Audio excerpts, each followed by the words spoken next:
Hello po, ang bangungot o nightmare ay isang uri ng panaginip na nagdudulot ng takot, pangamba, o pagkabalisa.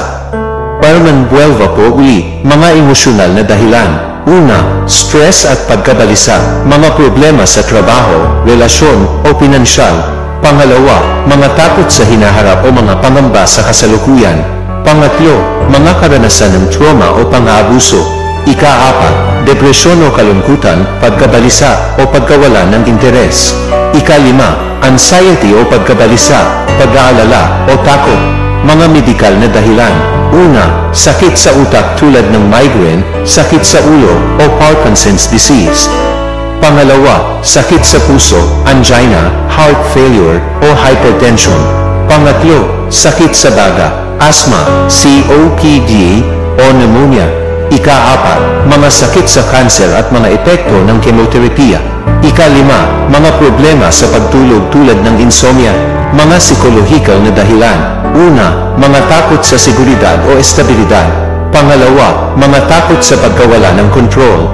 Pangatlo, pagluluksa o pagkawala ng mahal sa buhay. Ika-apat, mga karanasan ng kabataan. Mga karanasan ng trauma o pang-abuso sa kabataan. Ika-lima, mga takot sa supernatural o mga takot sa multo, demonyo o iba pang supernatural na nilalang. Mga iba pang dahilan. Una, pagtanda at pagbabago sa ritmo ng pagtulog. Pangalawa, pagpupuntis, hormonal na pagbabago. Pangatlo, menopausa, hormonal na pagbabago. Ika-apat, epekto ng mga gamot sa pagtulog. Ika-lima, mga problema sa pag-ihi o frequent urination o incontinence. Mga paraan upang maiwasan ang bangungot. Una, magkaroon ng regular na rutina sa pagtulog. Pangalawa, iwasan ang kagamitang electronic bago matulog. Pangatlo, lumikha ng tahimik at malamig na kapaligiran. Ika-apat, mag-ehersisyo ng regular. Ika-lima, kumonsulte sa doktor kung mayroong mga sintomas ng bangungot.